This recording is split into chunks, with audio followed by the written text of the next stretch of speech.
Borione. Pierre Borione. Un jeune homme célibataire et sans histoire qui disparaît un beau jour sans laisser de traces. Réputé pour sa grande piété et son altruisme, il effectuait avec ses amis un pèlerinage sur les chemins de Saint-Jacques. Pierre s'écarte du sentier pour prendre quelques photos et prévient les autres. « Je vous rejoins au bar ».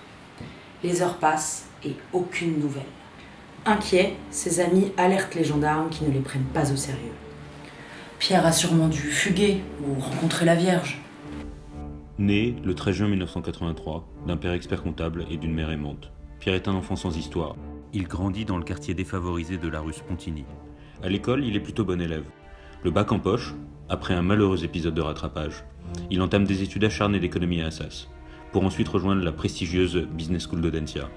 Fraîchement diplômé, Pierre se lance dans la vie professionnelle où il s'éclate en faisant de la consolidation bancaire au Luxembourg puis en France. Avec les filles, son parcours est moins brillant. Il est plutôt plaqué que plaqueur, exactement comme au rugby. Sport qu'il affectionne. Pierre aime les pizzas, la bière, les voyages, ses amis. En bref, Pierre aime la vie. Et pourtant, derrière ce personnage aux apparences tranquilles, la réalité est beaucoup plus complexe. Pierre peut se montrer impulsif, et surtout il joue, beaucoup, au poker, au tarot, à la belote. Pour sa famille, ça ne tient pas debout. Pierre est un enfant stable, gentil, il n'a pas pu fuguer. Sa mère Christine décide donc de lancer un appel national. Tout d'abord, cette mystérieuse disparition. Qui que vous soyez, rendez-moi mon fils. L'enquête piétine jusqu'au jour où les gendarmes vont faire une découverte terrifiante. Monsieur l'inspecteur, qu'avez-vous retrouvé dans le sac de Pierre ? Un mégot de cigarette, un peu de terre du chemin, une canette de bière, une pièce de 2 € non entamée, des rollers, un peu spécial pour le chemin, une bouteille de vin, vide à l'évidence, Intéressant. sa boisson lactée préférée, du confit de canard, ils avaient prévu des provisions, et enfin une Vans. À vrai dire, il y avait tout, il ne manquait que Pierre. Et qu'est-ce qui vous a mis la puce à l'oreille ? C'est ce dernier indice. Une trousse de toilette dans laquelle il manquait le dentifrice. Un indice majeur pour notre enquête. Pierre ne se sépare jamais de son dentifrice. Pour les enquêteurs, ça ne fait plus de doute. Il a été enlevé.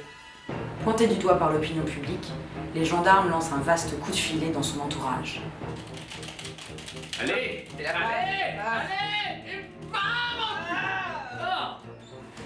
Fini la rigolade, tic et tac, vous êtes fait comme des rats!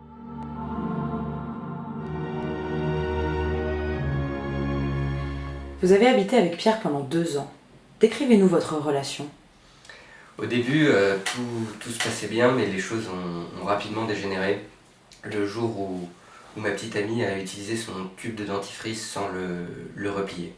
À partir de ce moment-là, Pierre est devenu très violent et il lui envoyait tous les jours des photos de son tube de dentifrice. On était terrifiés et je soupçonne Pierre d'avoir, dans un excès de colère, tué notre poisson rouge, Maurice. Pierre n'était donc pas l'enfant parfait que décrivait sa famille. Ah non, pas du tout. Pourquoi parmi les autres personnes présentes avez-vous été le premier suspect ? Car notre première rencontre fut tumultueuse. Mais que s'est-il passé ? J'étais à l'époque étudiant à Assas et j'ai fait la rencontre de Pierre, une personne aimable comme une porte de prison, des fois sarcastique, enfin parfois. Avez-vous remarqué des changements de comportement chez Pierre ? Oui, à l'époque, Pierre était un vrai rat de bibliothèque. Il étudiait à fond la loi de Kuhn, le Lagrangien, la loi de Poisson. Mais tout ça, c'était du vent. Il a très vite tronqué la bibliothèque pour les bars, les livres pour les soirées rapido, les soirées poker, les soirées entre potes. Mais tout a vraiment basculé sur la route. Les inspecteurs vont même questionner Mathieu Derry, un proche de Pierre, réfugié en Suisse, ponte des milieux mafieux d'Ibiza. Ici, nos activités sont parfaitement légales. Pierre est simplement un très bon client. Pierre aurait-il disparu pour des dettes de jeu ou sa colère endémique ?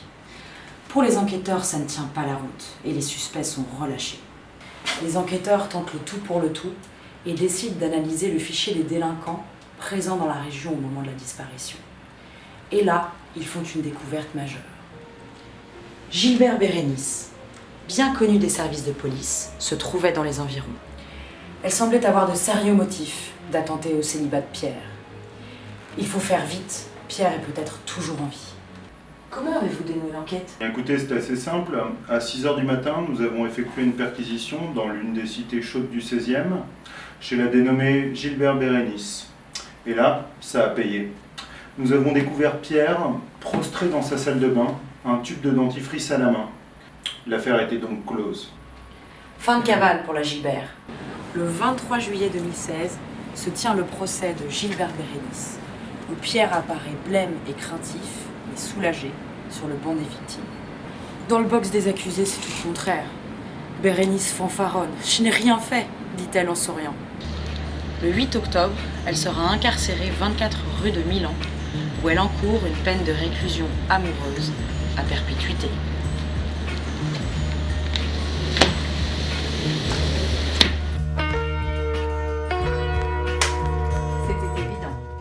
C'était évident. C'est évident. C'est évident. C'est évident. Oui, c'est évident. C'est évident. Évident. Mais c'est évident. C'était évident. C'était évident. C'était évident. C'était évident. C'était évident. È evidente. È evidente. C'était évident.